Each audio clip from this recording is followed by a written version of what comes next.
Good morning, everyone, and welcome to the May 8th meeting of the Olympic Region Clean Air Agency. Let's do introductions for the record. I'm Jim Cooper from the City of Olympia. Greg? Greg Brotherton, Jefferson County Commissioner. Dave? Oh, Dave, you're muted. Dave Tobin, Pacific County Commissioner. Jill?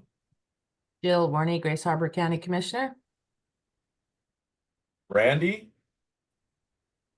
Randy Netherland, Mason County Commission. Sorry.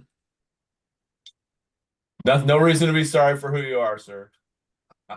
Emily?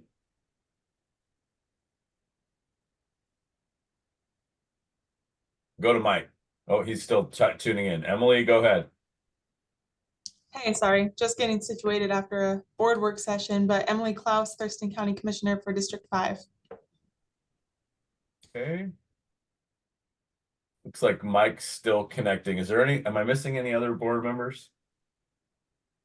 I don't think so. Oh, there we go. Mike, go ahead and introduce yourself. Mike French, Clown County Commissioner. Sorry. No worries. Jeff, walk us through staff, please. Okay, good morning, everyone. My name is Jeff Johnston, Executive Director at ORCAA, and I just wanted to say happy Public Service Recognition Week, as well as Air Quality Awareness Week.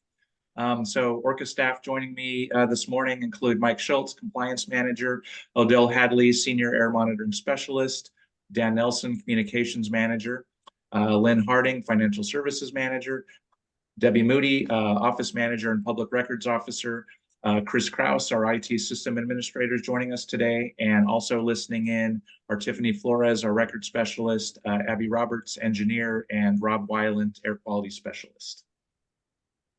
Great, thank you. The other Jeff? Jeff Myers from Law Lyman, your legal counsel. Okay.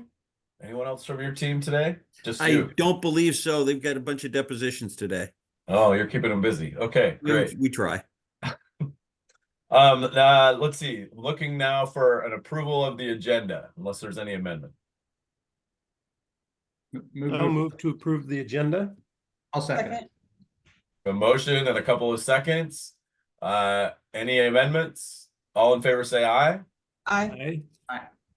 Opposed? Motion carries. Thank you. So that takes us to chair report. A couple of quick items for me, and then I'll go to Greg for finance, and Mike if there's any bylaws yet. I don't think there is, but let's see. So just wanted to check in. So our bylaws require us to meet 10 times a year.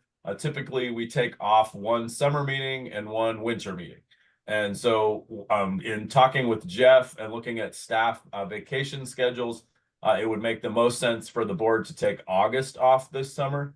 And wanted to check in and see if everybody's okay with that or has any concerns. Okay. August is off, Jeff. Great, thank you. And then just a reminder to pay attention on social media this week and share the air quality awareness stuff that is coming out from ORCAA. It's a great opportunity to step in and talk to the community about the work that you're doing in interjurisdictionals that they don't really probably know about unless they've interacted with us, either for a permit or in a compliance situation. So it's a really great opportunity, and so far the content is awesome, Dan. So let's try and get our clicks and likes up, or whatever my 12-year-old would say. That's the right term for that. So. Okay, let's go to Greg for the finance report. Great, thank you, Jim. We did meet today, and just for anyone and for the public's information as well, I think we're going to start finance meetings at 8:30 in the future. Often we get lost in conversation and end up going right up until this 10 o'clock start time for the regular meeting. We took another look at the budget, which was in everyone's packet as well. I won't belabor that, but we're very satisfied at the Finance Committee with the soundness of the budget presented for fiscal year 25. There was some talk about increasing contingency from 20 to 30%. I think staff walked back that recommendation after talking about the generally accepted accounting principles with amongst themselves, and are going to recommend we stay at the 20%, but we agreed to have this kind of philosophical conversation as we go through strategic planning this coming September. Similarly, when we were looking at a resolution that would, I guess, give us a policy on what happens with penalties and fines. Similarly, we want to bring that conversation back with the strategic planning. We had a robust conversation and did not reach a consensus on what should happen, whether anything explicitly should happen with that revenue source that, of course, as a reminder, Crown, Cork, and Seal had that $1.9 million fine. So it feels very real right now. So we are interested in it, and both those things will be taken up as a group at the strategic planning conversations this fall. And I think that was what I was going to report, unless there's anything else the Finance Committee thinks should be brought up. Thanks. Okay, thanks, Greg. Mike, updates on where you're at with the bylaws committee. Sure, we have set a meeting for our bylaws committee, I believe, next month. We don't have a ton to talk about today. I met with Jeff and talked about kind of the scope of what we're looking at. Staff has made some recommendations. They've worked with legal on some, so they're going to do that work so that our committee can kind of look it over. The good news is this is not an organization, as I'm sure many of us have been a member of, that has let its bylaws sit on the shelf for a decade or two. This is a regular update that has been done, and so we won't have, I think, a ton of updates that we'll bring to the board, but there will be probably a few little cleanups and substantive changes that we'll recommend. But we have a meeting set for June. Thank you, Mike. Any questions for the committees? I just want to say, as closing of the chair's report, it was really nice to be with you all in person last month. I wish that we did it more often. I feel like it's easier to have hard conversations when we're in the same room. And it was just really fun to go and do the tour for those of us that stuck around for that. What a great facility, and what a great way to understand how neighborhood complaint turns into compliance, and in a really cool way. So let's think about what the next one is. So if you have the source in your community and you think that our summer meeting next summer should be there, then you should put a bug in Jeff's ear and start talking about it, because I don't know, I want to climb a stack somewhere. So let's just say that. Okay, let's go on to public comment. Do we have any public comment today, Dan? Looks like we do have one member of the public with us, Mr. Bennett. I don't know if he wants to speak or is just here to listen. Richard, anything to say? Just observing. Okay, thanks for being here. We appreciate you. Okay, Dan, any comments online that we should know about? Nothing we've received in print or online. Okay, perfect. Thank you. So then that takes us to the consent agenda. Is there a motion to approve the consent agenda? Mr. Chair, we approve the consent agenda as presented. Second. Okay, I'm going to take that motion from Randy with a second from Emily, just because it's probably garbled in the record. Any questions, comments, or polls? We need to correct Greg's name in the minutes. One place has it correct and the other place just says brother. Okay. Thanks, Jill. So shorten it to bro. No, I'm just kidding. Yeah, bro. Okay. Okay, so we'll catch that spelling correction. Anything else? Jeff, Jeff Myers, is that an okay correction to something without pulling it for separate action? I don't think you need to pull it for separate action, but the motion should reflect as corrected. Mr. Chair, I move that we approve it as corrected, please. Okay, is there a second? I will I'll second. second. Okay, and then I'm just gonna, for procedure and for the record, I'm gonna deny the previous motion a hearing. So we'll go with this motion as the live motion. Okay. Is there any other comments or amendments? All in favor, say aye. Aye. Aye. Opposed? Motion carries. Thank you. Welcome, Joan. It's good to see you. Okay, then that takes us to new business, and we'll go to Lynn. I believe, Jeff, are we starting with you or going straight to Sure. Lynn? Yep, I will start. Okay, for our budget. And then hand it off to Lynn. So thank you all, board. So Lynn and I are pleased to present our draft fiscal year 2025 budget. The budget covers the period July 1, 2024 through June 30th, 2025. The briefing today opens the public comment period on the hearing, or I mean, opens the public comment period on the budget. During the our June meeting, we will have a public hearing on the budget, and we will close the public comment period, and the board will take action on the budget at that time. RCW does specify that the agency must adopt our annual budget by the 24th of the month, 24th of June this year. So we're on track to do that. We briefed the Finance Committee at our April meeting, and as Greg mentioned, we had some more discussion about it this morning. I'm assuming everybody could take a look, but Dan, perhaps if you could bring up the draft budget. And so let me just say that the first 4 pages is just kind of introduces you to the budget, talks about, again, provide some highlights, summary of revenue, summary of expenses. And then from there, it goes on into the budget and some additional supporting information. So with that, I think I'll turn it over to Lynn to walk us through some of the highlights of the budget, and certainly please interrupt with any questions. All right, thank you, Jeff. All right, good morning, everyone. Nice to see y'all, and nice to have you with us today. So yes, we are definitely pleased, staff is pleased to provide you with a balanced budget for fiscal year 2025. I'm going to start out with highlighting some of the highlights in our budget overview. There's quite a few pages to the budget. First of all, the budget is running July 1, 2024 through June 30th, 2025. The budget includes the applying the consumer price index of 3.5% to the budget. It also applies the 3.5% to salary cost in the budget.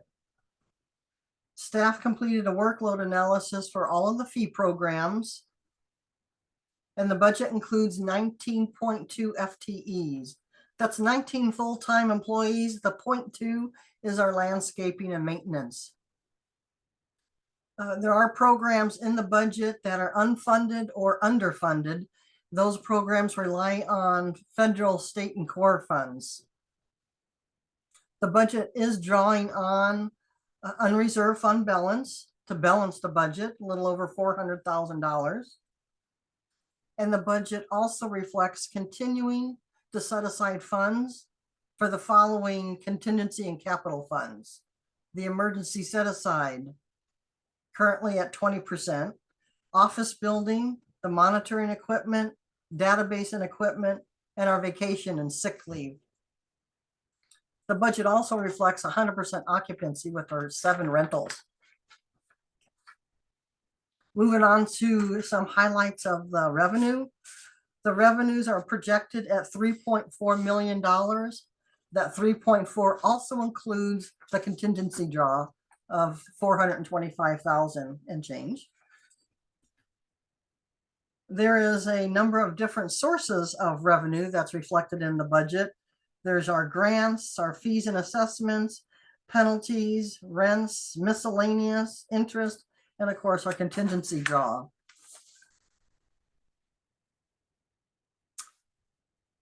The federal and core funds, as I indicated earlier, they're going to assist ORCAA in implementing, the comprehensive air program, covering 7 major categories, which are enforcement, permitting, monitoring, public education, program development, technical, and business assistance, along with administration. ORCAA will continue to apply for grant funds to help support the special programs that further our mission. ORCAA also intends to apply for grants that are air-related, giving us opportunities to, again, enhance our programs, further our mission, We're also going to be applying for grants to assist ORCAA in electrifying our fleet, including the installation of a charging station at ORCAA's office. We don't anticipate any major or increases or decreasing in our ongoing funding. And the grants that we currently administer are all on multi-year terms, which is favorable for us. More stable revenue, more stable budgeting allowances, and they range between 2 and 5 years. Fee programs include a 3.5% cost of living, or CPI, I should say. Excuse me there, not cost of living. CPI, Consumer Price Index, 3.5%. The Title V program, which is a major program that ORCAA administers, that is funded by fees collected from our 11 major sources. We cannot rely on the general fund to subsidize the cost and operations of that program. Staff also prepare an annual workload analysis that projects what the cost will be in the next fiscal year. Other income that is part of the budget includes interest income, penalty and settlement revenue, miscellaneous income, and rental income from our 7 rentals. That sums up our revenues. I'm happy to entertain any questions before we conduct an overview of our expenditures. All right, hearing none for the expenditures, that total 3.4 million. That's about a 5% increase over the previous year's budget, mainly the salaries and benefits. As you all know, payroll expenditures consumes the bulk of the expenditures, roughly 80, little over 80%. 10% is represented for the non-payroll, 4% for building maintenance and operations, and 5% for operating. ORCAA has elected to continue paying for the paid family medical leave through premiums paid by both employees and employers. Again, ORCAA has elected to continue paying the portion on behalf of employees. Similarly, labor and industries, that's typically a shared cost to both employer and employee. ORCAA will continue to pay the employee portion, which is roughly $4,400 per year. As indicated earlier, we're fully staffed. That's pretty exciting. It's been a while. The budget includes a 4% increase in the AWC Employee Benefit Trust, and as I indicated earlier, also a 3.5% salary adjustment. The budget includes a contract that will continue with Compensation Connection for HR related assistance. It includes updating the agency's strategic plan. Hasn't been updated since 2018. It also includes $10,000 for staff development work. The continuation of a contract with Rhizome Collective, who is responsible for our website design. Includes continuation with ADP for our payroll processing. The next page. A pretty significant cost is we will undergo our 2-year audit with State Auditor's Office for roughly $19,000. That'll happen around December of 2024. They'll be auditing fiscal year 23 and 24 fiscal years. Budget includes purchasing an electric vehicle, including the installation of a 2-plug EV charger at ORCAA's offices. We're also going to look to help offset some of those expenditures with a grant and look for grant opportunities. ORCAA is going to continue to invest in our office building. There is a page in the budget package that includes the projects that we are hoping to accomplish in the next fiscal year. In more detail, you'll be able to see the short-term and the long-term projects that we've included.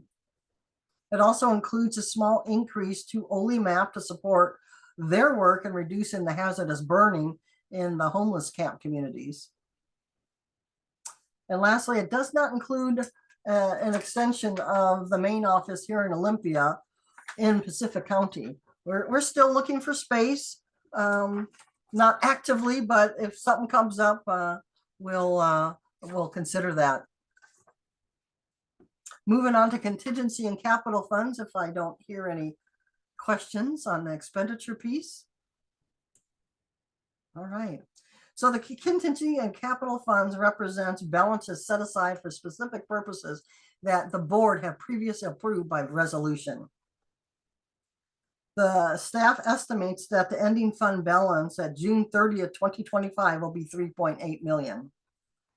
ORCAA again will continue setting aside around 20% for general fund contingency, which is equivalent to about 2 months of operations, including administration. As you know, ORCAA saw a significant increase in 2024 with a collection of a civil penalty from a single source, Crown Cork and Seal. And as indicated earlier, we're going to be looking at establishing guidelines for the future receipt of those penalties and settlements and how they'll be handled. That is a wrap up of the summary pages. Any questions before we move on to the real numbers? Okay, so what you're seeing here is the use of revenue, expenditures, and appropriations from our contingency funds. It groups them by grants, fees, and other, which was previously described in our summary. We're looking at collecting a little over $3 million.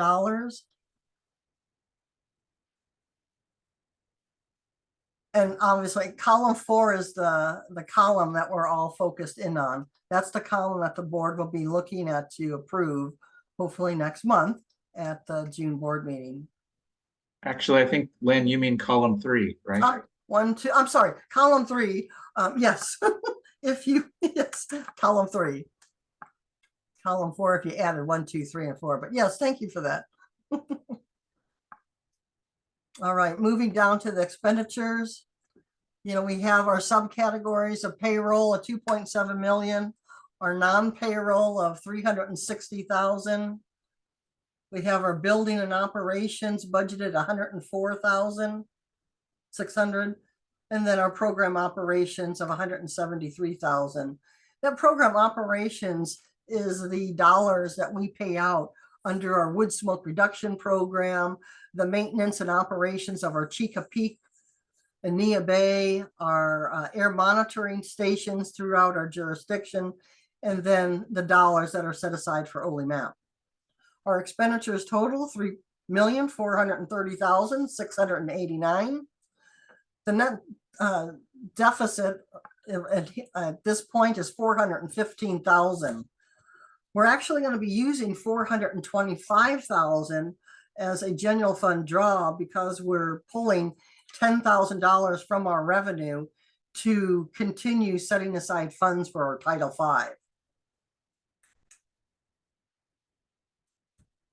Moving further down the column here, you'll see where the actual expenditures are 3.4 million. It also shows you a breakdown of the Title V fees that we're collecting from our 11 sources and the set aside. Moving on to the fund balance, next page. Basically, this is a snapshot of our bank account. In column 3, proposed fiscal year 2025, it shows a beginning fund balance of 4,294,957. It takes into account the revenue of a little over 3 million, the expenditures of 3.4 million, leaving us with a fund balance of 3.8 million and some change.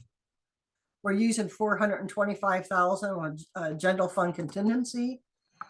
And the contingency and capital fund balances are there in front of you. It shows the increases that we're setting aside for the various capital funds.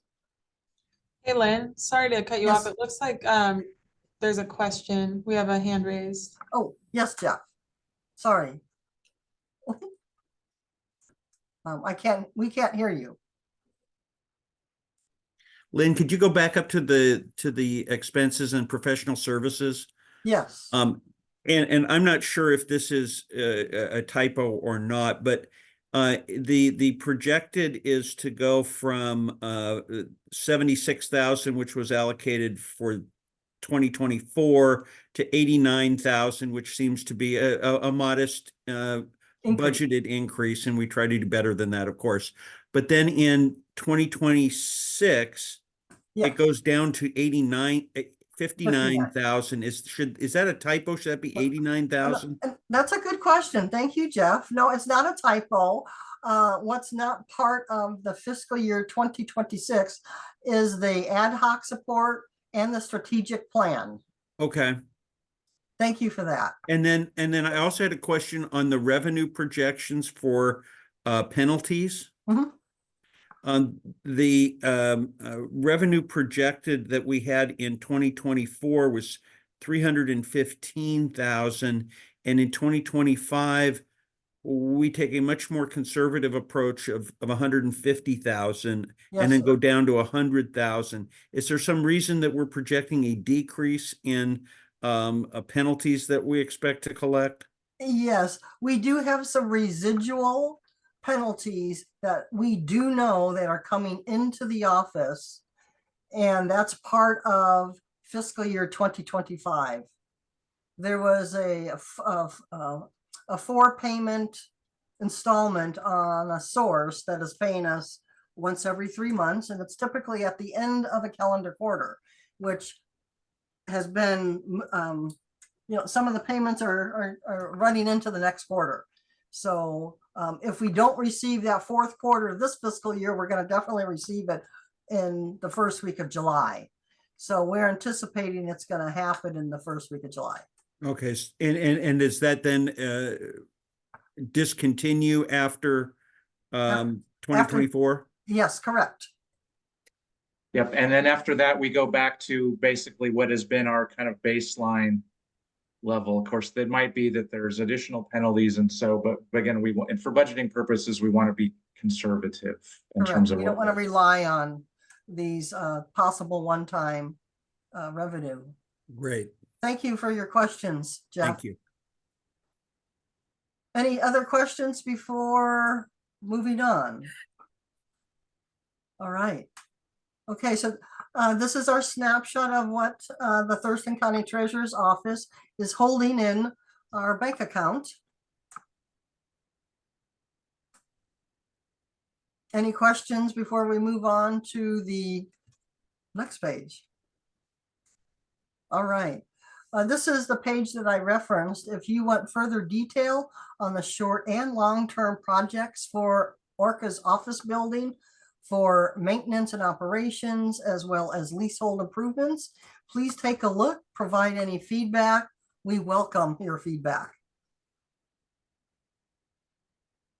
The top portion is what's in our budget.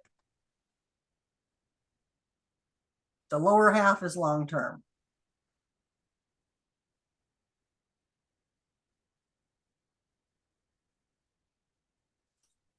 Okay, going on to the next page. This is a history of ORCAA's salary. Sorry, Lynn, I have a question. Yes. Just wanted to check in on kind of increasing building maintenance projects. How's that going with the staff ability to manage extra projects for working on our building? Are we doing okay in that space? With the recent hire of a financial specialist in the finance department, thank you. That will open up some opportunity for me to work on retrieving the bids, building the cost estimates to be able to publish, and work with MRSC with the small works roster. So yes, again, with the hiring a financial specialist, it'll allow me to move over and work towards getting on some of these projects. Great. Yeah, I think it would be worth maybe not totally exact, but guesstimating the time spent in the project management for the building, because maybe we can consider in some years whether that's an appropriate use of that contingency also to manage those projects. Right. Thank you. Correct. Thank you. Hey, Lynn, could you scroll up just a little bit so I can see the total for the lease again? Okay. Okay, perfect. Thank you. I appreciate that. Yes. Any other questions on the building maintenance and operations? Okay. All righty.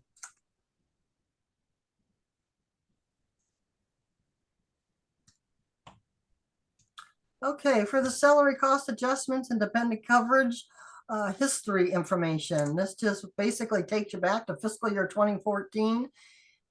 Shows you what board approved cost of living adjustments have been and what the dependent coverage per month for ORCAA staff. It also reflects fiscal year 2024, where we implemented the salaries survey that was conducted by Compensation Connection.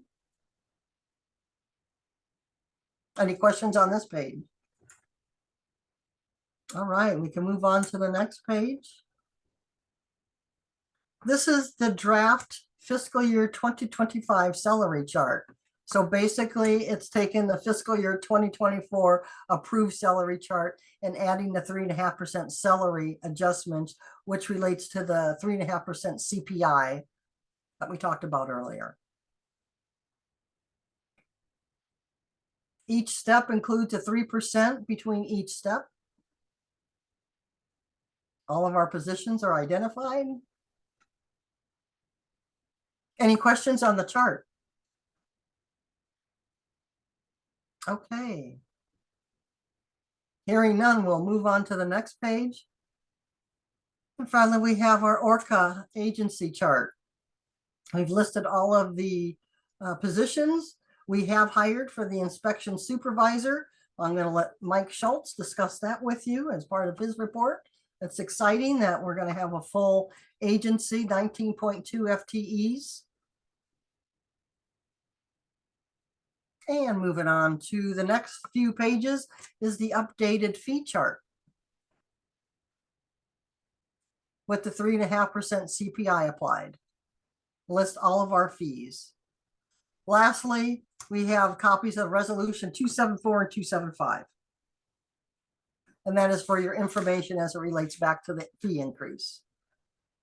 That is my report. Happy to entertain any questions.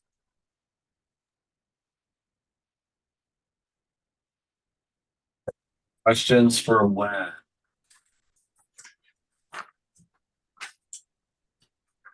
Good job, Lynn. Thank you all. Appreciate your attendance and appreciate the comments and the input. It's very valuable. Thank you again. Thank you, Lynn. Oh, go ahead. And I'll just invite questions. If in looking at this, you have any questions or anything comes up subsequent to the board action at the June meeting, please don't hesitate to reach out to either to me or to Lynn on anything in here. Thank you, Lynn. You make budget deliberations really easy. It's nice to have the front-loaded narrative that tells you the story and then be able to dig in on the numbers as your wonkiness allows. So thank you for that. Welcome. Thank you. So, and just as a reminder, then we'll have the public comment period is open as of now on this budget. We'll have a formal public hearing at our June meeting and consider the budget for adoption. I'll also make a note that this budget includes the cost of living increase for all staff, including the executive director. So we'll be talking about that a little bit in our executive session later this afternoon.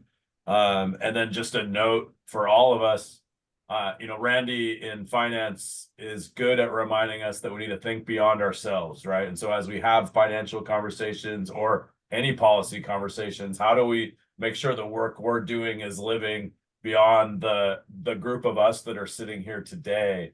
And I think it's just important to recognize that we have some bolstering of our revenue and our budget to do over the next few years to make this new organization that we've created with our new director more sustainable. Like we're in an okay place for a few years, and we'll do the good work to look at those forecasts. But I think it's also important that we acknowledge we've made a bow wave with our financial situation, even though it's right and we're doing good work in the mission of the organization. So I just want to kind of make sure we're all tracking that. And then, but also to say I have a huge amount of confidence in what we've been given as the right thing for right now. So thank you to the whole team, and thanks Greg and Lynn for leading us through this. Okay, so now, any other questions before we move on? Okay, so we'll move now to other new business item, which is an update on our cybersecurity efforts, and we're gonna go to our IT systems administrator, Chris. Yep. So first, before turning it over to Chris, I'm just gonna say a few things, just gonna give a little bit of context.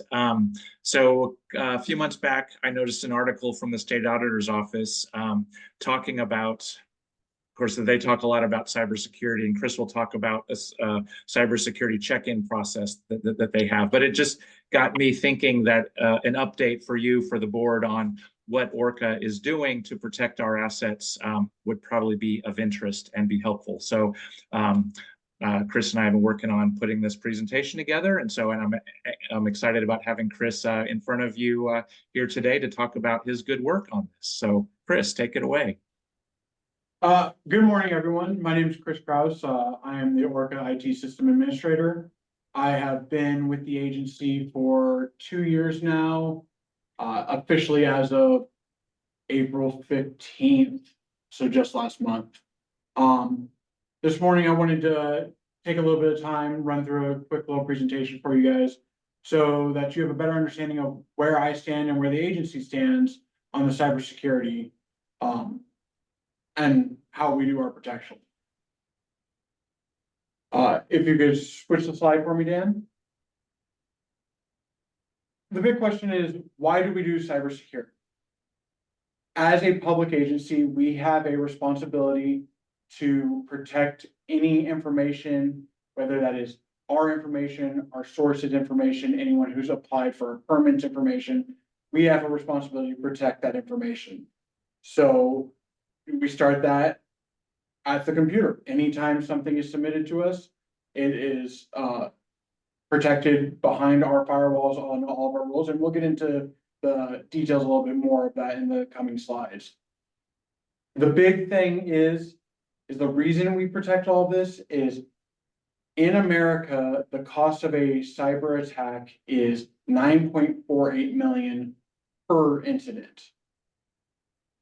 That is the national average. It is much higher than the world average at 4.45 million. But that has to do with a lot of the privacy rules in America and frankly, just, the GDP of other countries making it lower. So, Frank, we don't want to have to pay $10 million because we were breached. We don't want to have to deal with a breach. If you could go to the next slide, Dan.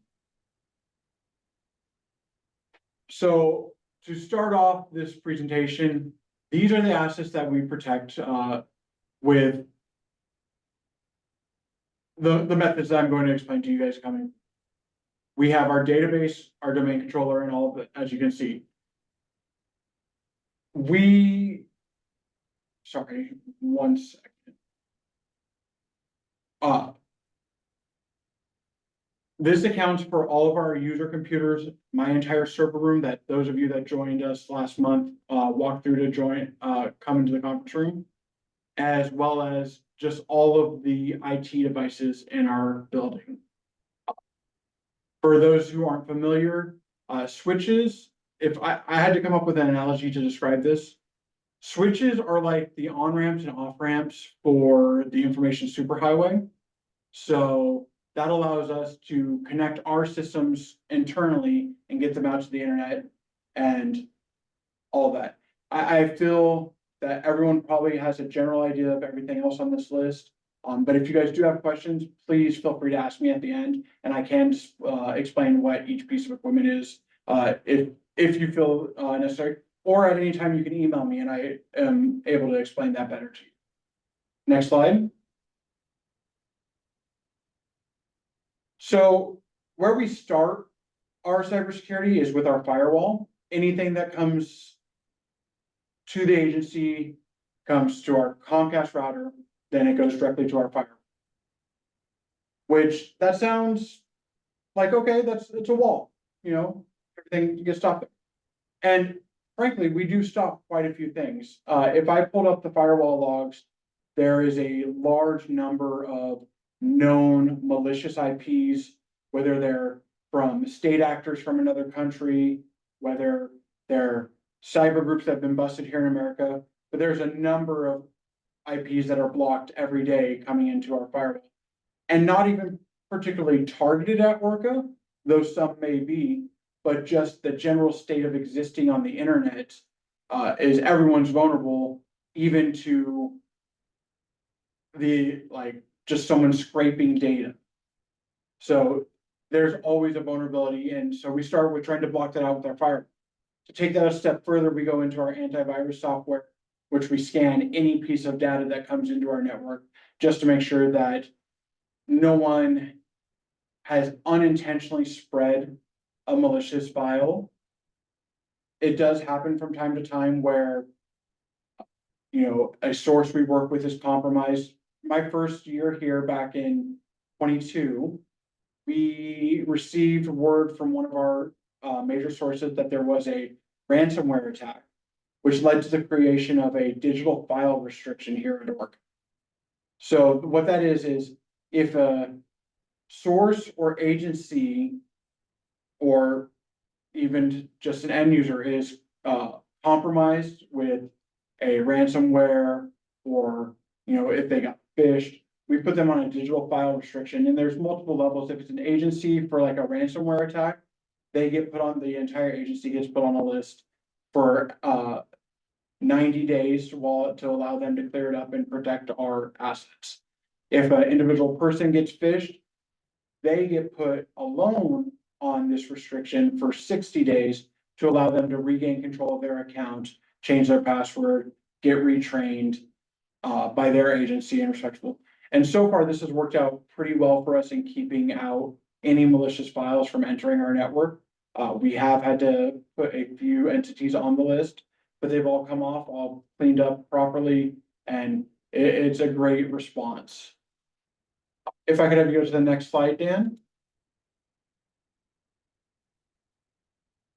So it's not all physical security. It's not all what the firewall does. It's not all configuring the switches to protect.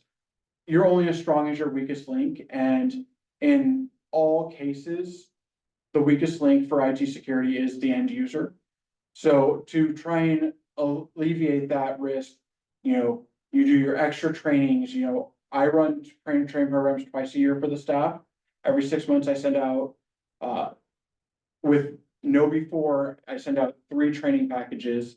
It's a 15-minute general cybersecurity, a 15-minute how to recognize phishing, and then a 15-minute that explains, you know, phishing or spear phishing or whaling, that's more targeted, so that if Jeff gets targeted with a whaling attack, he's informed on what to look for, because he is the big target at the agency. On top of that, I do have a constant campaign running through KnowBe4, who I will explain who they are shortly. But this constant campaign is a simulated phishing email campaign. So 3 times a week, phishing emails get simulated and sent to every agency member. And so far, we have had an amazing response. I am truly impressed with how well the staff here responds to phishing attacks, whether they just report it immediately, whether they message me on Teams, or whether they send me an email to let me know what's going on. I feel that I can trust the staff in the sense that they do report anything that seemed out of the norm that comes through them. And I think what helps facilitate that is that we have constant security conversations, whether it's just in passing in the halls, whether it's at the managers meeting and our roundtable. Our staff meetings is a standing agenda item for IT security updates. So it's just a constant point of conversation, because it is so integral to making sure that nothing happens to the state of the agency. On top of that, whether I come across articles, Jeff comes across articles, Dan comes across articles, we try to share them in teams. You know, in our general Teams chat, we share them so that we can discuss them. And then if they need to come up further at a staff meeting, we can discuss them in further depth there. But it's a point of conversation across the entire staff. And this is the first place I've worked where the entire staff is really bought into ICT security. And as an admin, that is a dream come true. I absolutely adore how committed our staff is to keeping us safe. Because like I mentioned earlier, if you're on the internet, you're at risk. You know, there's a lot more built-in protections than there was in my younger days, but you're still at risk and you have to be aware.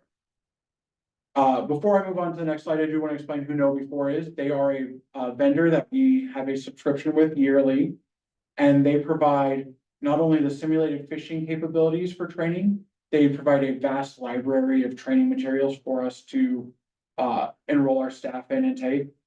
So not only do I do the twice a year staff training that I mentioned earlier, anytime we onboard a new staff member, they do go through a more in-depth 45-minute cybersecurity video. Some of you may be familiar with Kevin Mitnick, who passed away late last year, but he is a cybersecurity guru and was employed with KnowBe4 to generate these classes. So that's what we have been using as our basis of training. I hope that they carry those on in his name, but with him passing away, they will actually move to a different platform, and I will have to work with them to get a new training started first. If you could go next, Dan.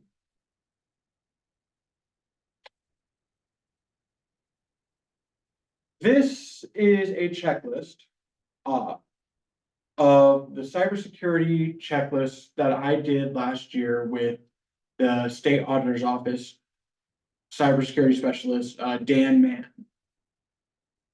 Initially, when you take a look at this, it does look far worse than it actually is. And allow me a moment to explain. All of those marks that are set to needs improvement generally point to a lot of process and IT policy wasn't written down prior to my time here. It was all spoken word and everyone just went with it, which cool, everyone's on the same page and working with it. But for it to actually be policy, it needs to be written and pushed out. I have taken the time after this checklist to write a fairly extensive IT policy handbook to make sure that all of those needs improvement check marks are satisfied, so that in the future, when I do a further check-in with Mr. Mann, those are all in the strong category as well. I do want to move down to the 3 not implemented.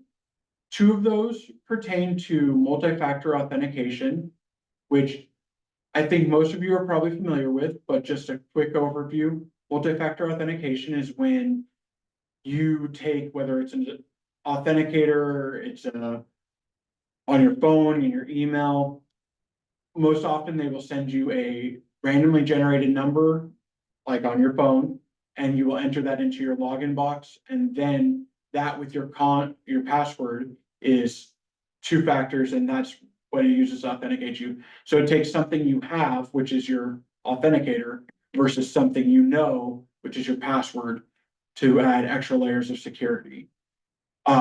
Previously, these were not implemented because of old software from my predecessor. I have since been working to upgrade. And with the domain controller upgrade of last year, it has put us in a position to start working towards enabling multi-factor authentication entirely throughout the agency. Our insurance company has asked us to have that done by September of this year. So that is my timeline. I am currently working with Jeff and other agency staff to make a roadmap going forward on the steps that we need to take to implement multi-factor authentication in just a few months' time. And then the bottom check mark we have here is use DNS filtering service to block access to malicious domains. This one is kind of a formality.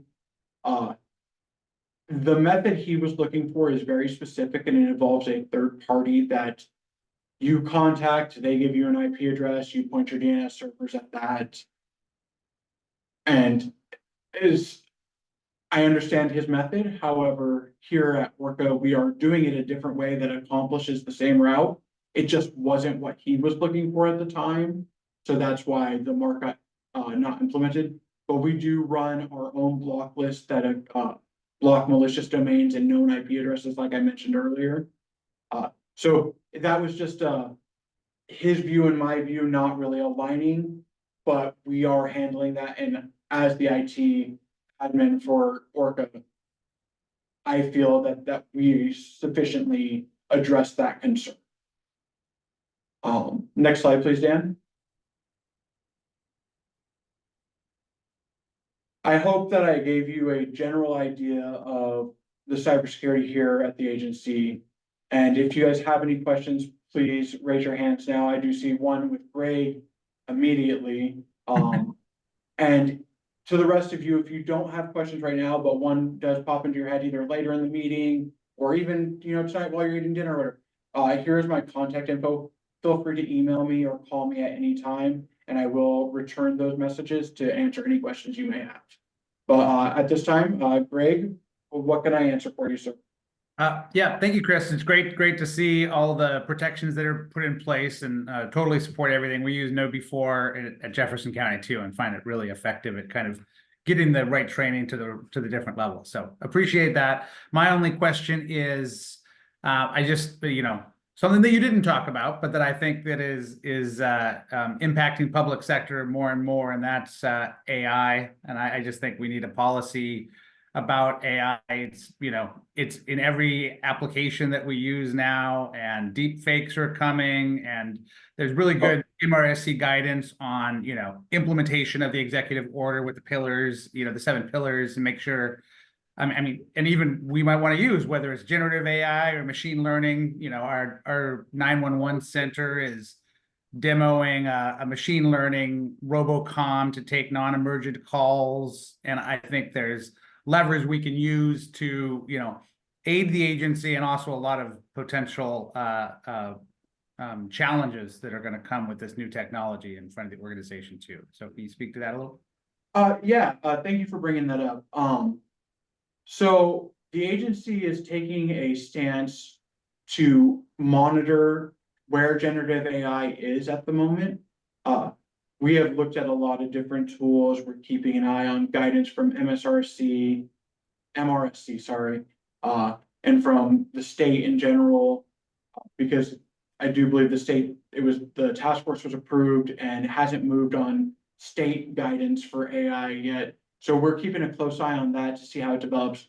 We have encountered potential privacy concerns with some AIs. Just recently, we became aware of a transcription AI bot named read.ai that, upon looking into, is privacy concern filled left and right, as frankly, it spreads itself like a virus, kind of like a worm. It just gets in there and sends it out.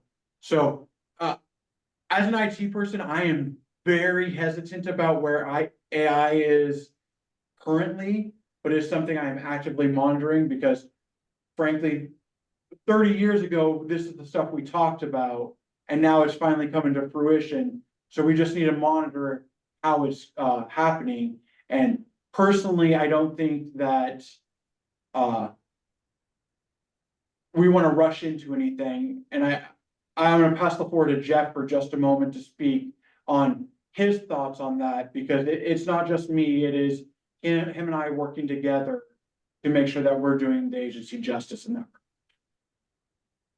Thanks, Chris. Yeah, I mean, it's certainly something that we're looking at, and just because of all the potentially useful and positive things to use AI for, but then there's obviously there's a lot of concerns as well, whether it's around deep fakes or other things. And so, yeah, certainly something we're looking at. Talking to other agencies, there was a really useful MRSC webinar a while back, I think from City of Pasco, that's done some really interesting stuff with AI. And so, yeah, and if anybody has particular resources or things, or you think really good examples of how whether other government agencies or others are using this that ORCA should be aware of, I certainly invite you to pass those on to us. If I can just say, Seattle's policy is really strong, I think. Okay. And one other concern that we have, I use ChatGPT professionally. And every time I plug something into that, I've been told I'm creating a public record. So I think just PRA is something else to really consider as we use large language models. We are making a lot more in sort of different kinds of public records that we need to continue to track as we move forward. To that point, Greg, I've done a bunch of investigation on Microsoft Copilot, and that's the only one that I think is responsible for your data within your domain in the right way. And I invite people to go to the City of New York's website and check out their chatbot, because it's powered by Microsoft Copilot. It's amazing. I've been using the Copilot at work for about 3 months, and I think all of the things people are concerned about are real, and we got to make sure we do the right controls. But also, it allows me time to be more creative by getting minutia done quickly.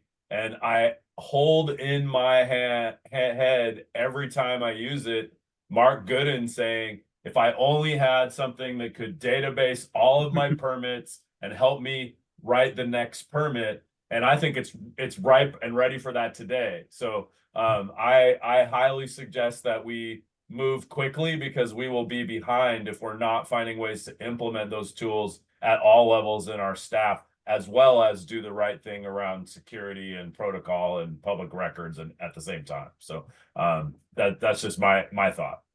We will be left behind. So I thank you, Jim, for that point of view, and you as well, Greg.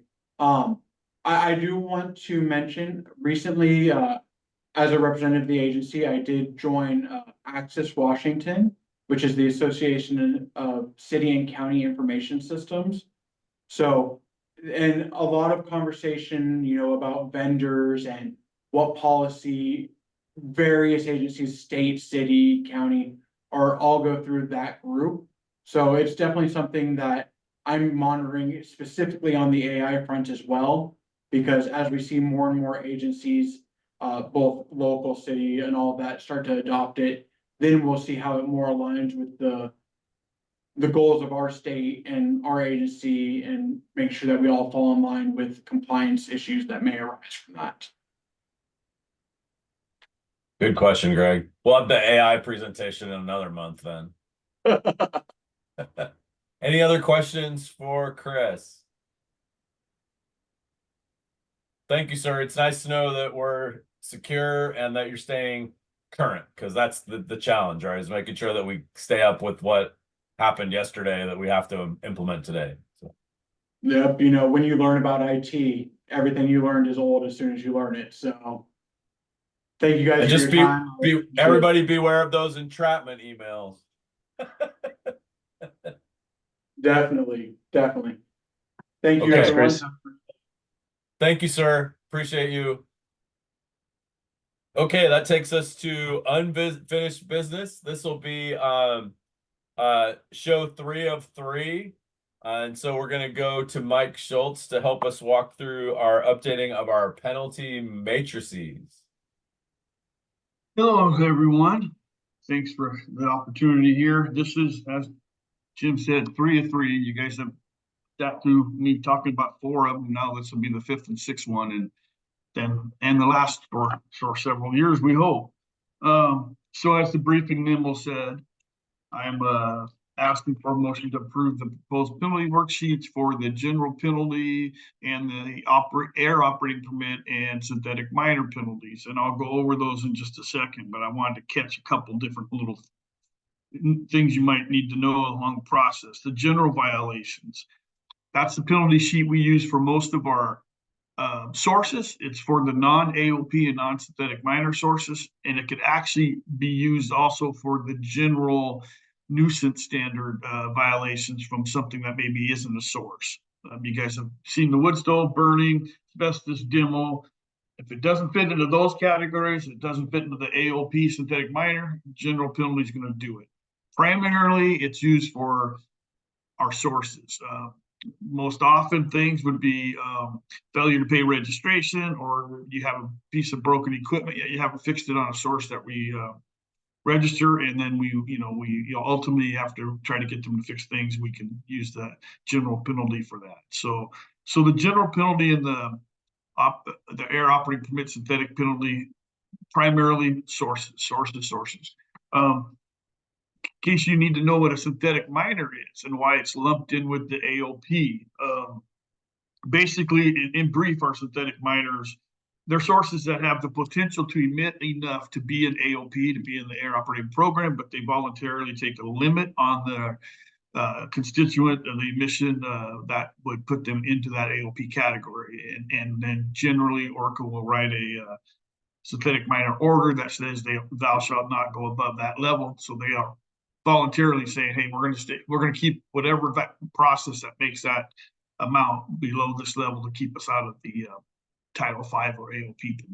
But because of that kind of caveat, they are grouped in not only with us, but with EPA. They are grouped in as an air operating permit. So synthetic minor and air operating permits are treated the same when it comes to penalties and some of the other regulatory stuff behind that. And again, stop me. We can have questions afterwards or during this. Feel free to stop. But it's going to be just like before. I'll go over some of the changes of the sheets. Starting with the general one, primarily because as Dan's going to pull that one up. Thank you, Dan. You see no change. We described a nuisance violation instead of the rule.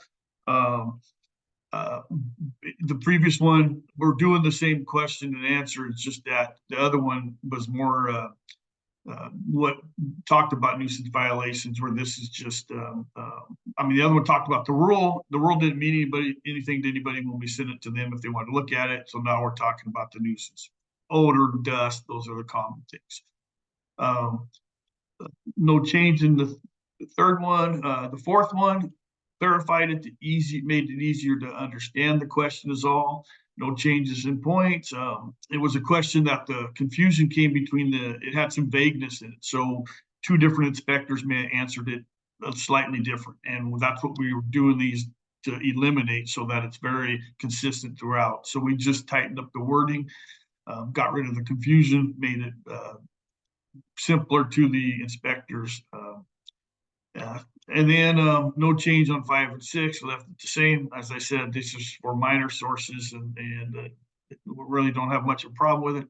7 and 8, it's the same as the last two questions of all the other 4. If you remember, I think I've said it a few times, is we've increased on 7, we increased the points from 1 to 3. If we've told you before about it and we've got proof of it. Before 1 didn't make a difference. Now 3 points will make a difference because we figure if you've had prior knowledge and you still don't change your behavior, we need to give you a few more points. And 8, same thing, except 8 says that if you've had a violation before, we've given you a notice of violation and you still haven't changed your behavior, we're going to give you 5 points on that, where we gave you 3 before. That will bump them up another category generally. And then again, that's typical that we've done all the way across the board. In the past, having prior knowledge and being told by ORCAA sometimes didn't even change the point system, and that didn't make any sense to us. It's like, if you've been told, then you ignore it. There should be some consequences. So general penalties for small sources, nuisance sources, not much to change. It's pretty straightforward. We're just trying to make it easier for us actually inspectors. When we get to the air operating permit one, Dan, if you can bring that one up, that's a little bit different. I'm going to go on a little bit of a preamble first with that, because we basically changed, as you can see, 1 through 9 every question, because there was a lot to correct. Basically, the air operating permits and the synthetic minor civil penalty sheets, they're basically our big emitters. They're the ones that get the large dollars. We've mentioned Crown, we've mentioned other sources, large ones, because they emit literally tons of emissions. So because of that, there's a reason why they should be perhaps held more accountable. If they're not taking care of things, there might be more emissions emitted illegally. Also, they have EPA oversight. And if we don't, we have to notify EPA of all the violations. There's a database that they get, and they look at these, and we consult with them on most of the violations. And if we don't do what they think is appropriate, they can overfile. And by doing so, they basically take it out of our hands, and then they run the penalty and the enforcement through the facility. And most facilities generally don't want that. They would rather deal with the locals than they would with the federal EPA. They probably will have more hoops and more money fined in the long run. So those are a couple reasons why you're going to see in this one, there's been some point increases to make it a little more, penalize it a little more in a way that it means something. It's not just the cost of doing business. And you'll see that throughout this. I'll talk about that situations a couple times. We also feel, and EPA feels, that these sources are big enough, some cases billion-dollar corporations, definitely million-dollar businesses, that they should have the resources to have the expertise of having environmental managers in their staff somewhere, corporately or regionally or at the facility. And that management should be competent enough to know the rules and the ramifications if they don't do it, as opposed to, we don't expect a mom and pop gas station to have that kind of expertise, so we'll work with them on that. But in this case, these facilities are expected to have the knowledge and put the people in place that will make sure, and not only this, but water quality and everything, but we'll deal with air quality. So for those reasons, our penalties in the past sometimes were really even heard from the cost of doing business. And so we added a few more points to, they're still not high. Our limit's still 14,915 per day. I mean, per event, but we can, again, we can make it larger by going daily, weekly, monthly on the fines. That's how we'll get those fines as large as you guys have seen in the past. But so that's my preamble. We definitely, you're going to see at least one case where we lowered them, but most cases we increased them so that there was some more impact, especially if they were questions or issues that we continually have. We figured that was not getting the point across. So with that, the first question, we added points for a federal enforceable thing. We have ORCAA rules, state rules, and federal rules. The last points matrix did not have a category for federally enforceable. It only had the high enforceable, which is a whole separate category, and then it had nothing. So we added the federally enforceable. So if EPA says, hey, this is something you need to make them do, then we now had a category we can answer that and give them a couple points for that. Number two, we increased the points for opacity, basically to match the severity of this type. Opacity, rarely, if there's a violation, it's usually equipment malfunction or failure to maintain the equipment, and after it malfunctions, not to fix it. So it's an easily seen thing. The facility should know about it right away. Most of them have meters to track that. And so the past ones, the points in some cases didn't bump the scale at all. So we've added a couple of points so it'll better match the severity of having 40% or 50% pollution going up there. Number three, this was one of those similar to the last penalty matrix. It had some vagueness in the question. So we tried to change the vagueness, and the way we did that is we reduced, we made it simpler to ask the question. And in this case, if it was a nuisance, dust or odor, that is not as much, that is not as severe as the public and environmental health impact that maybe formaldehyde or some other HAP or TAP will be. So we reduced the points of the nuisance standard to reflect that. And if you remember back a couple penalty sheet conversations ago, I kind of mentioned that we're trying to gear these a little bit more, make sure we're in line with public environmental health, make sure those get the bigger points and not get bogged down on the paperwork or the nuisance stuff that, even though it could be bothersome, it's not a strict standard that's been set by federal or our state rules. So because of that, we dropped the nuisance a little bit. So that would be a little bit less penalty wise. Number 4, reporting errors. We've been having multiple reporting errors from facilities over the years, and that is basically something that they should know. It happens every year or happens every quarter. It's an ongoing thing. There's really no reason to not be on top of that. We work with them. We do have a little bit of a leeway in there. We have a week policy if they're less than a week late on their reports, and that's kind of taken from the EPA. We're not going to fine them, but if they are habitual about it or they are much later, in some cases, a month later, whatever, we've increased the points. Again, they have people on board. It should be a no-brainer. These aren't random reports. These are consistent reports. And we were having so many of those, we weren't necessarily, I don't think, making an impact because they continually happen. So we've increased a couple points there. On 5, this question, we just simplified it. We just basically, we had some levels of, how bad was this issue, this submission. We just basically said it's either you're doing it right or you're doing it wrong.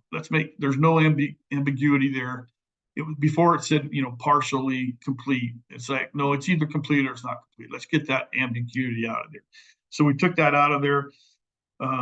And we changed the points a little bit higher because this is for monitoring and reporting. The fact that we only got once a year, the facilities must monitor a whole lot of things throughout the year. And if they don't do it accurately, we have no assurance that they met their requirements of pollution throughout the year.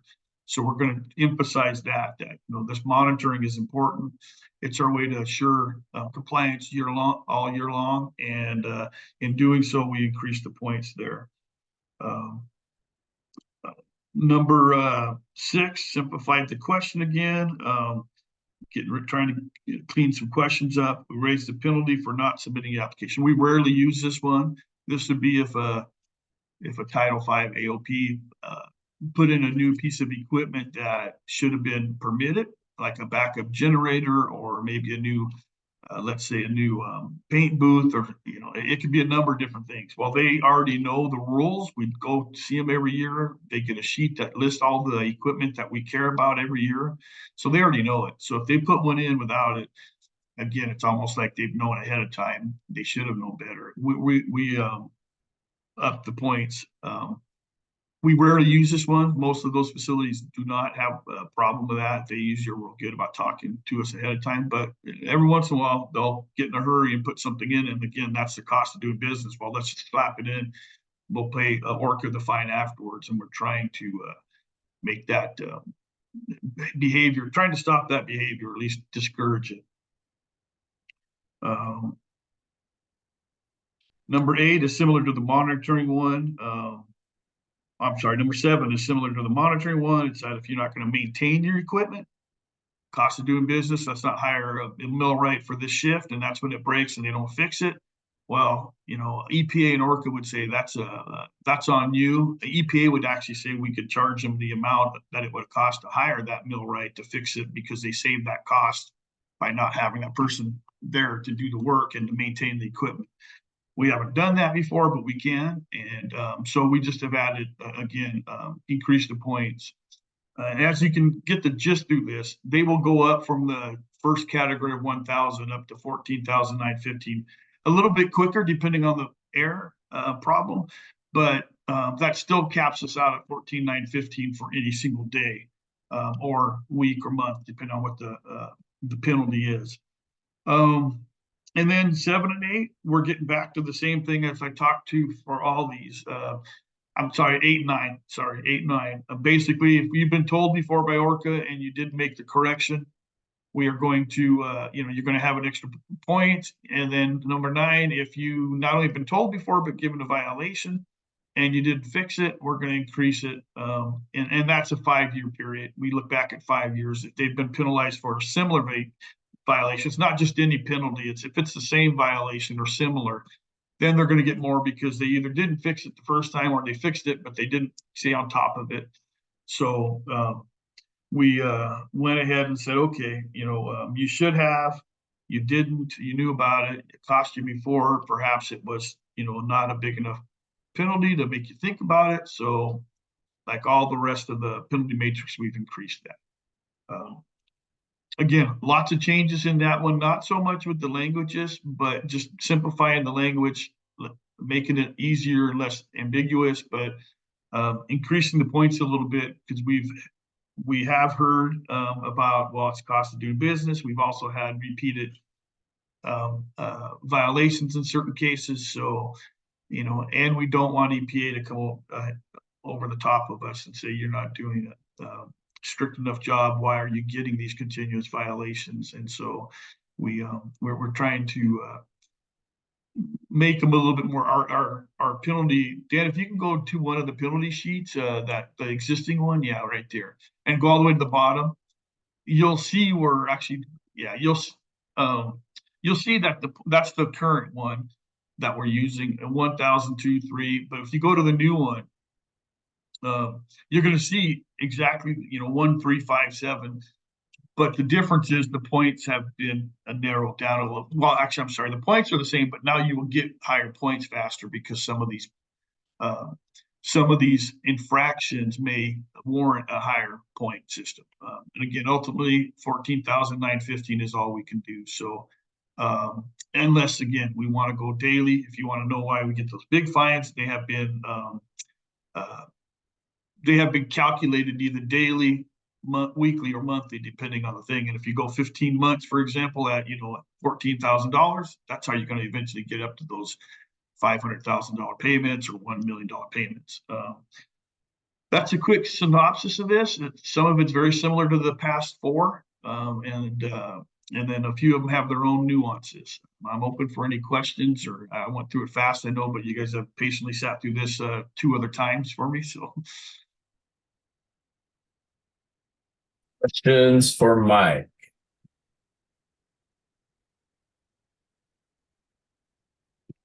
Okay.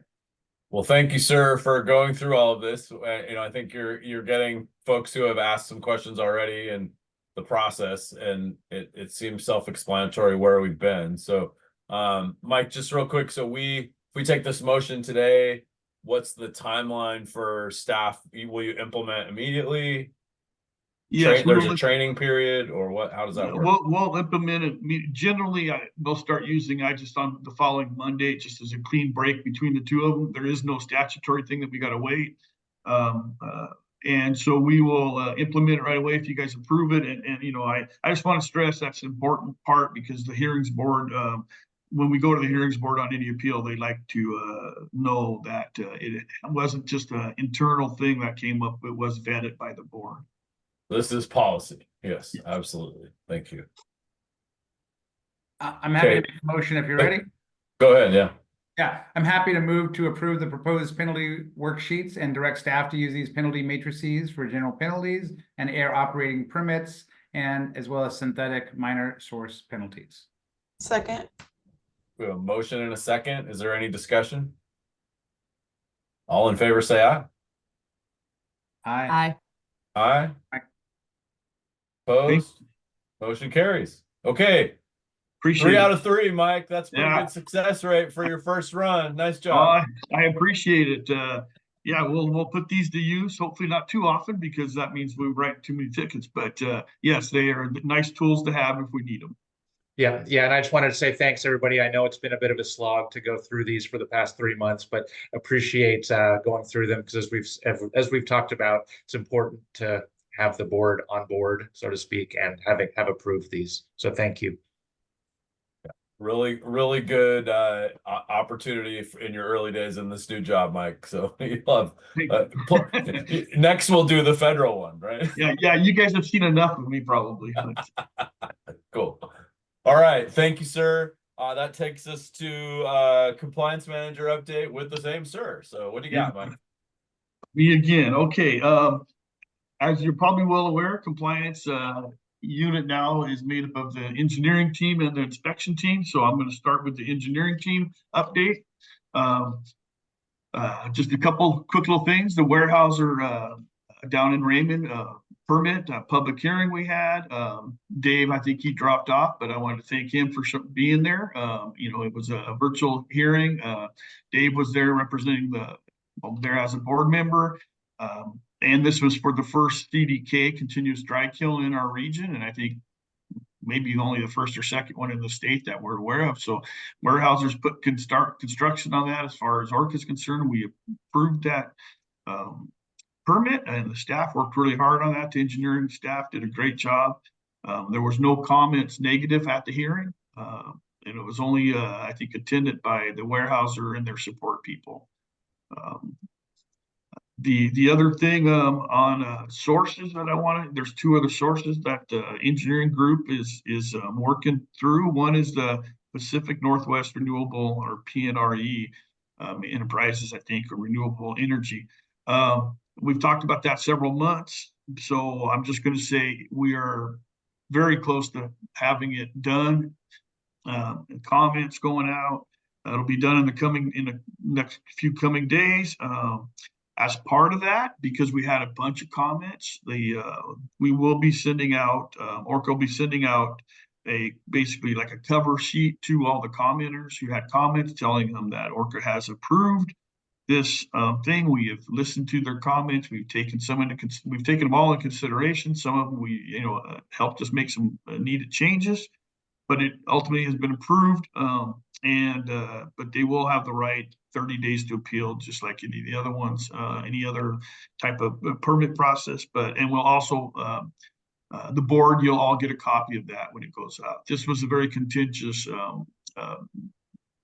thing, that stack of comments. I mean, Dan can tell you how many, quote pages or something, but the paper was like, it was high, a lot of work and lowering it. That might be why our lawyer unmuted. So yeah. I was just going to ask what date that is expected to go out to commence the appeal period. It's in the coming days. That's as close as we can say. We still need to hasn't gone out yet. No, we still need a final payment from PNWRE, but we'll be invoicing them, and so in the coming days. And Jeff, I can give you a call to let you know, but you'll see the email, so you'll know that it's out. Yeah, and that is a good question there, because we may get some interest, there may be some appeals. We'll have to see how it goes, but staff did a great job with that, and it just a heads up. We hopefully won't be talking about it in the non-approval stage here soon. It'll be real soon.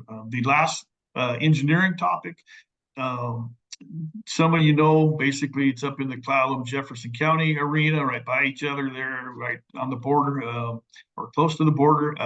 We had a complaint about a proposed concrete plant going into Gardner. And the question about what's the status of that, what's happening. Well, ORCAA has not received a notice of construction application yet. We have seen it in the SEPA now, I guess, but we haven't seen a notice of construction application. So for us, we'll review it when we get that. We will have to review it to the standards that are set, and appropriately respond because of the interest in it. After the initial notification of the application, when we get it all done, the most likely will be a public hearing on this one also, just like we've done with Weyerhaeuser and PNWRE and AGP, which is coming up. So just wanted to let you know, I think we've got, we've talked to the person who complained about it, told them we can put them on the list, and they'll be notified when we get an application and we do start the process. But ORCAA hasn't started to work on it yet because nothing's come to our desk. Another public hearing. We've gone years sometimes without public hearings. Now we have like 4 or 5 all like real close together. But we'll have a public hearing for AGP down in Jill's neck of the woods down there. That's for the expansion of the meal plant that loads meal from rail cars into silos and into ships. And so that's going to be on the 21st. And it's going to be in Aberdeen at the Rotary Pavilion. Perhaps don't quote me on that, but I can find out. But we'd love to have, Jill or some ORCAA presence there. I think the notice in the paper said it was at the port. It's at the Port of Grays Harbor. Thank you. Okay, the Port of Grays Harbor. I'm getting my meetings mixed up. Okay, perfect. So so that'll be on the 21st. And we'll just do the hearing and follow suit like we've done with all the other ones. Any questions on the engineering? You've also got a packet of all the permits that were open that was sent to you. I won't go into those specifically. I see Greg's got a hand. Okay. Yeah, thanks, Mike. I appreciate you speaking to the complaint a little bit about the concrete batch plant, the temporary concrete batch plant that, I have gotten hundreds of notes about it, so I'm sure Wow. you're be inundated too. I guess I was just trying to understand, once ORCAA receives a notice of construction, it's great to hear. I think the public will definitely appreciate that there's a hearing and there is a lot of interest. Do you have any idea how that kind of, this is a fish passage barrier temporary, they're mixing the concrete. I think that people often call it a cement plant, like they're making the cement there, but Oh, there is the mixer. Okay. it's just they're mixing it for fish passage barrier. It's WashDOT's project that they're really trying to facilitate. So, it seems like a reasonable place. Yeah, I mean, if you look at the map I have, it's like, oh, well, putting it in an old gravel quarry is reasonable, but it is really adjacent to a community well as a lot of a fairly dense neighborhood. So there's a lot of concern. I'm just wondering how long that NOC, the notice of construction process, would be likely to take.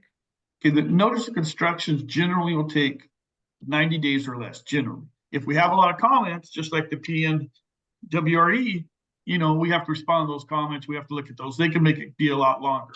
I guess the point I would caution is that ORCAA can only look at the air quality issue.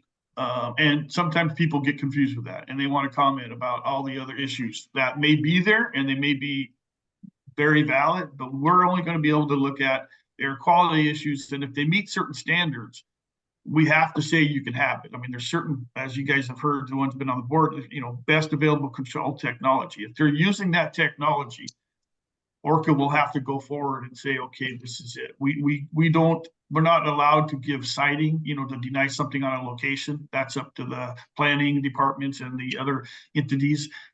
So we'll be looking at those things closely, but we've got to keep in mind, most of these concrete plants are pretty much vetted and straightforward from an air quality standpoint.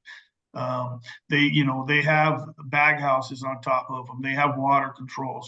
It may be one that needs some inspections and stuff, but and I'm not saying it's approving. I'm not saying we're approving or anything, but just keep in mind that ORCAA will be a 90-day review. But if there's comments and other issues, it can take longer, and that's with a complete application. The people who want to, comment will have every right, and we'll look into those. But we're definitely guided by certain, already predetermined limits and things, and best control technology. And so we'll make sure that's there, and then we'll proceed however is appropriate at that time. Jeff, do you want to add anything? Nope. I think we're good, but I'm also just looking at the time, and I know we're kind of running short here. So, okay, I'll wrap up the inspection part really quick then. As Lynn mentioned, we gave an offer to an inspection supervisor. That'd be really nice to have on board to help me out here. They'll start on June 3rd, and I'll introduce you in June to the individual. I already mentioned the public hearing that we're going to have coming up for AGP. So I won't, the inspecting part, we submitted the packet like we normally do. If you have questions on it, I can answer them. If not, that'll be it for me. You deserve a drink of water, Mike. I feel like I needed it. Yes, thank you very much. All right, thanks everybody. Thank you very much. Okay, Odell with a monitoring update.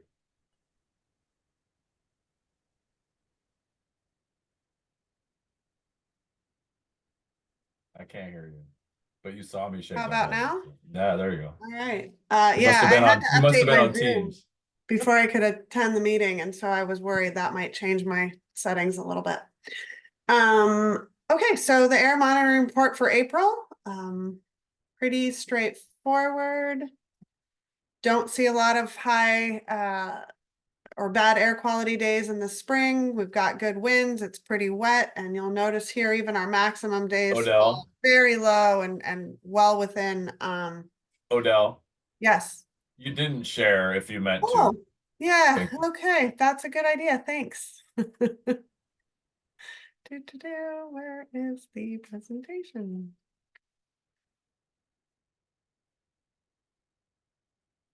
All right, how about now?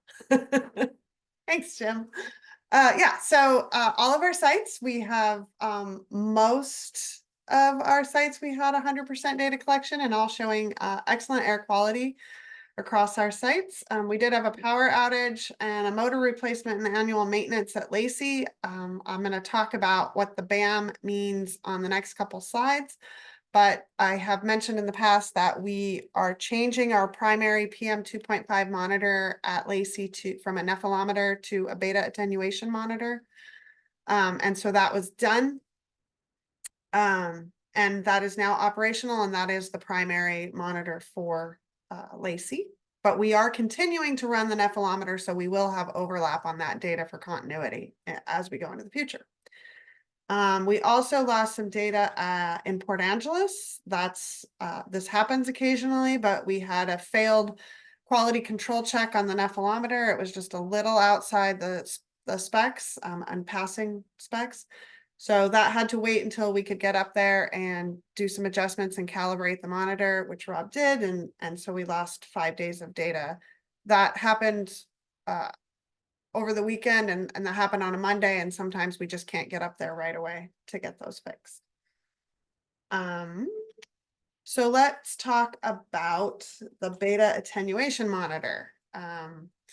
Let's first start off with the beta attenuation monitor is a certified federal equivalence method, which means that the data are going to be submitted to AQS and become part of the national data official PM 2.5 data register.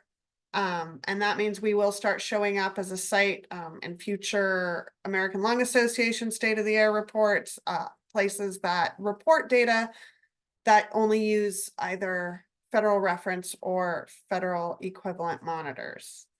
The reason that this is a good federal equivalent monitor for particles is that beta radiation, which is what it's measuring, depends only on particle mass. So it collects a particle mass on the filter and it measures the radiation coming off that mass, and the chemical composition does not affect the results. And so it is more of a direct measurement of particulate matter or mass, which is how we report PM 2.5.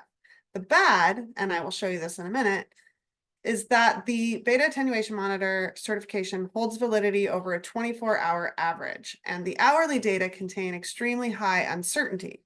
And so when you average those, you do get great agreement and it looks awesome. But if you are looking at your air quality and you want to know what it is right this minute or in the last hour, it will be highly uncertain and not very reliable. This is still better than the federal reference method, where we collect particles on a filter that we send off to a lab that they then weigh, and then that data is available to sometimes weeks after the day that it was collected on. So it's really an after the fact measurement and not super helpful if you want to tell people what their air quality is at the moment. And as I mentioned, the ugly hourly BAM data is extremely noisy. And so we will continue to operate that nephelometer. So here is an example of what I'm talking about. The blue line here in the hourly data is the BAM. The orange line is the nephelometer. And you'll see that for several hours during the day, especially on a clean day, we're reading at -5, -6 micrograms per meter cubed as an hourly average. That's not helpful. Obviously, you can't get below 0 particles in the atmosphere. So we know that that -5, -6 is part of the noise, which means that we're looking at a noise level on the hourly data of about ±6 micrograms per meter cubed. Keep in mind that the new AQI has set the difference between good and moderate air quality at 9 micrograms per meter cubed. So 6 is not insignificant. That's pretty significant. But if you look at the comparison between the daily data, well, voila, it looks much, much better. You will still see that sometimes the BAM is reading 5-6 micrograms higher than the nephelometer. And that comes back to, it doesn't care what the composition, the chemical composition of the particles are. The nephelometer is based on optical measurement. So it's how it refracts light or scatters light. And that is strongly dependent on the chemical composition of what you're looking at. And so the nephelometer is not as accurate when it comes to mass. It's pretty good, but it's not as accurate depending on what is creating or what is the source of the particulate in the atmosphere.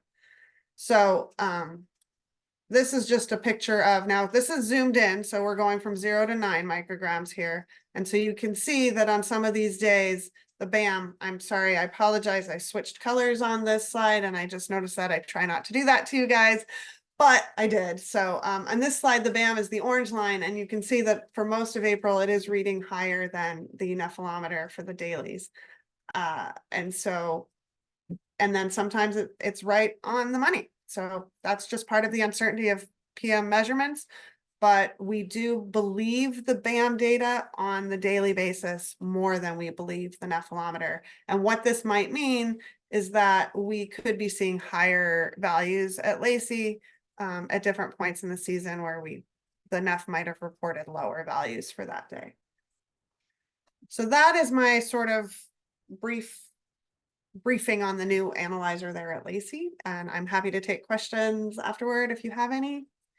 Then in my other monitoring activities, as usual, we've done our quarterly quality control checks, and in April that was Port Angeles and Port Townsend, and then of course Lacey, where we installed or did the annual maintenance on the BAM. We've had the BAM running for almost 2 years now, but now it's become the official analyzer there. So we are beholden to make sure that we follow all of the procedures and the standard operating procedures to validate that data and get that submitted to EPA's system. Ozone season began on May 1st, 2024. So we also got the ozone analyzers up and running and the lines cleaned at Lacey, and I will begin reporting that data. Well, we've begun for May, and so next report, you'll start to see the ozone data on that report. I mentioned earlier the American Lung Association, which publishes an annual, I'm sorry, that and should be an and. Debbie, I'm calling you out. You're supposed to check for typos. Just kidding.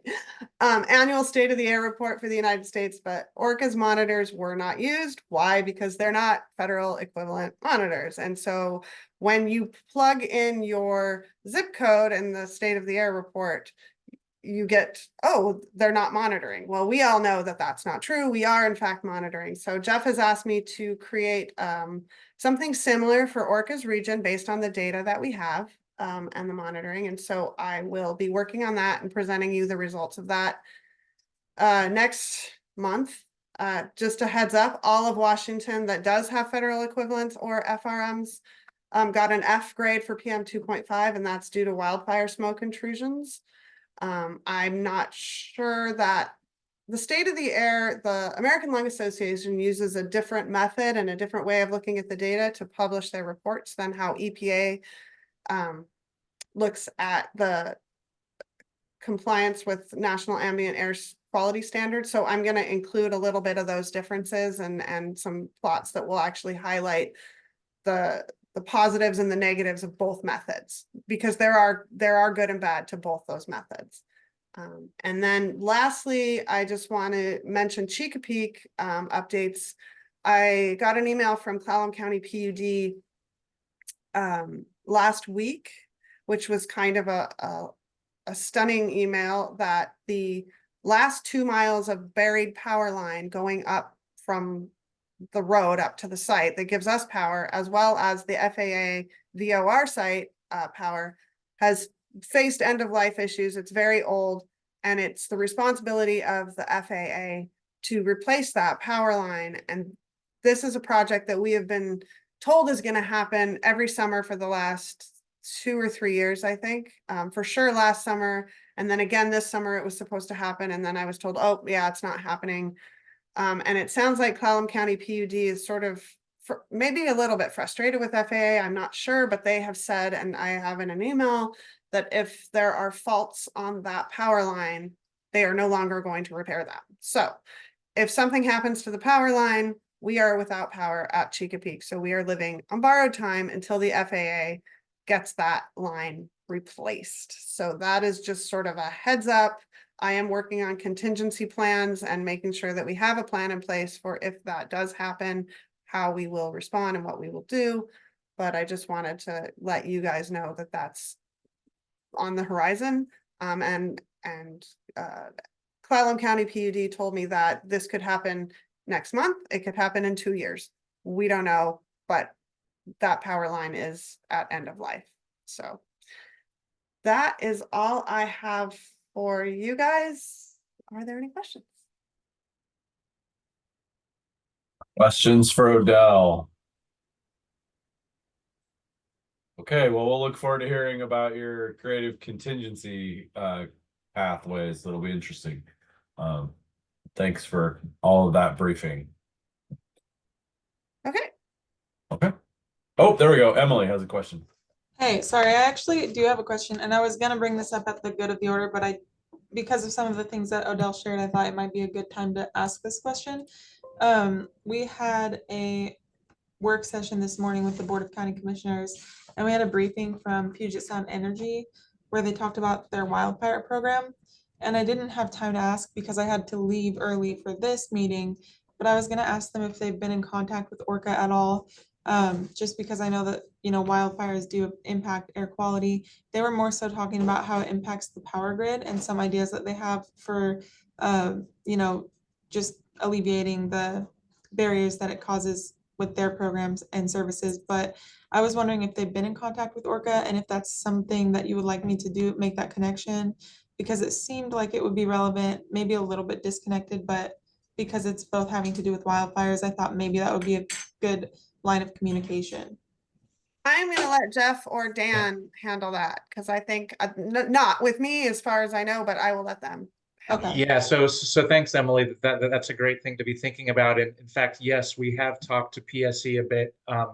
Sarah, I can't remember Sarah's last name, but is part of the Thurston County Fire Chiefs Association that Dan goes to regularly, and I attend sometimes as well. And so Sarah and some PSE folks had given a presentation. I think, Dan, when was that? That was it at the April or maybe the May or the March meeting where they talked about what PSE is doing in terms of the potential shut off and things. And so we're definitely part of, or to some extent, part of those discussions. I mean, it's not like ORCAA is centrally involved, but I think they recognize that ORCAA does have a part to play.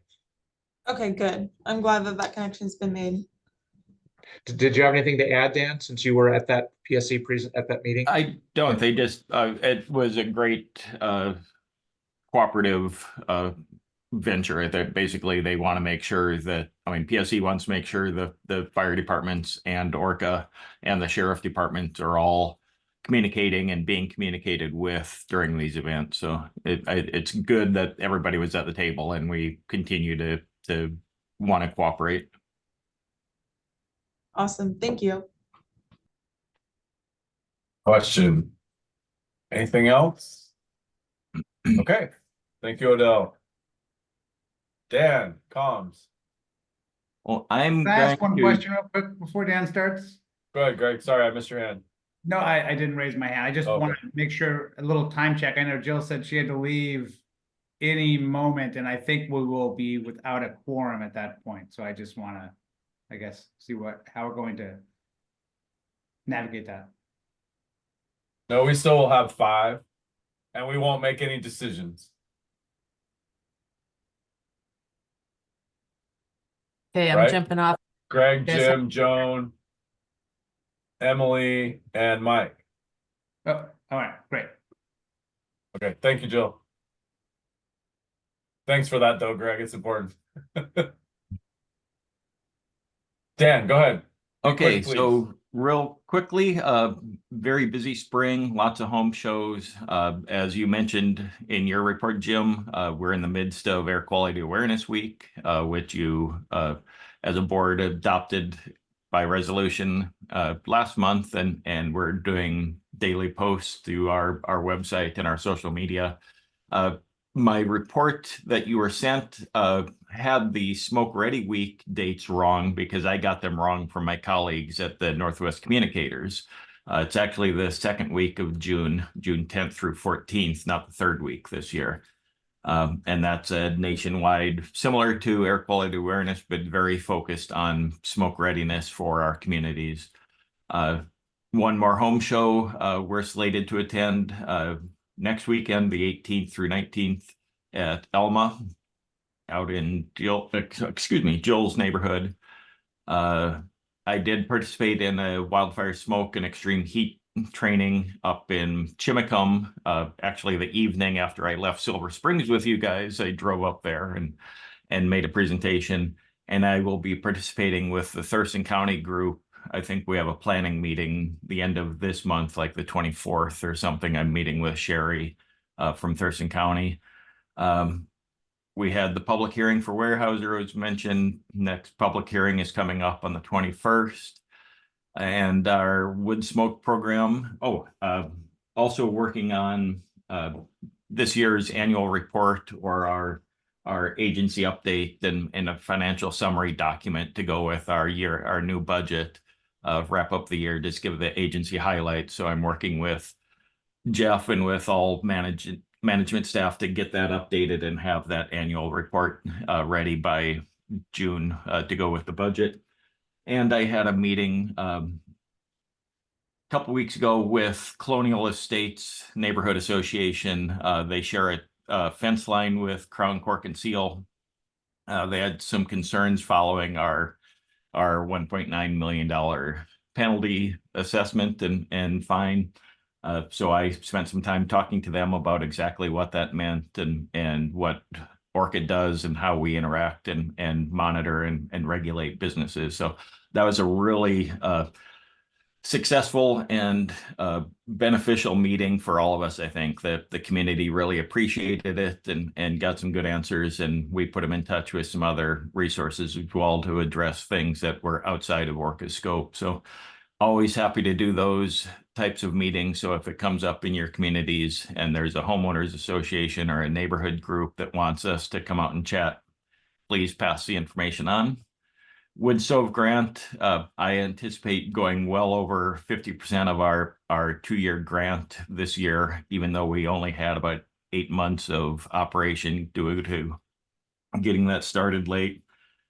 So I'm hoping by this time next year, we'll have had a budget amendment and get some more money from the state to close out the 2-year cycle. And then just some pictures from our day in the compost. And thank you, Jim, for sharing all those you took as well. So, and if you'd like more of these, or I can put them on a SharePoint file and let everybody see all. I think I saved about 50 images of the day. So. Awesome. Good shots. Thank you, Dan. Questions for Dan? Okay, moving right along. Anything additional, Lynn? I'm good. Just appreciate all the updates from all the staff. Makes my work easier. Thank you. It's all yours, sir. Thanks, Lynn. Jeff? Thank you. You're muted, sir. Yep. I was just looking for the mute. Okay, so thanks, and I'll keep this really short. You've heard about a lot of work. We've all been very busy. The only thing I'll add is that I'm actually going to be out of the office next week, traveling to Philadelphia for the spring meeting of the National Association of Clean Air Agencies, or NACA, and I'll be giving a short presentation on ORCAA's work with OLIMAP. So I think it's a good thing to highlight. Again, kind of an innovative partnership. So I'll be talking about that. And then on the way back from Philadelphia, stopping in Kansas City for a few days.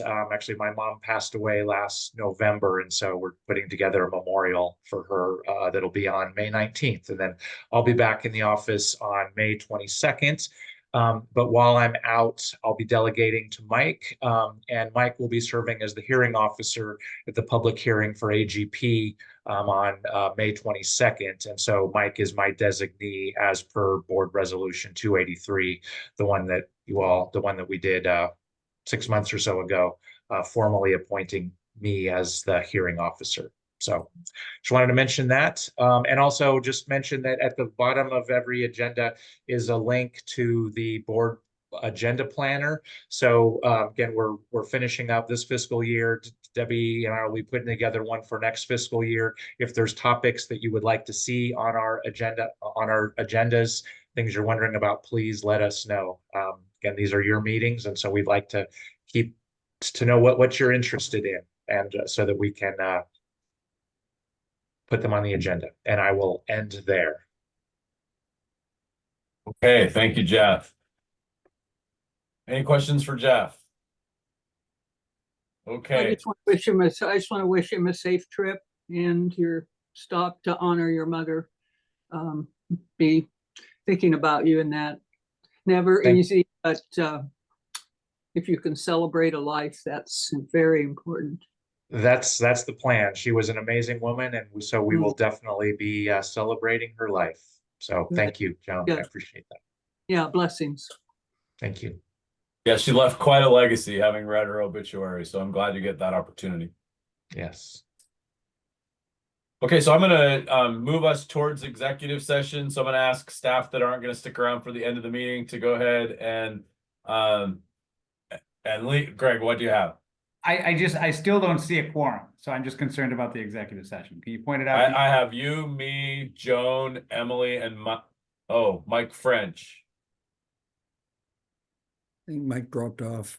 Yeah, I was looking at Mike Schultz when I counted that before. So thank you, Greg. So can we still conduct the agenda and not take any actions, Jeff?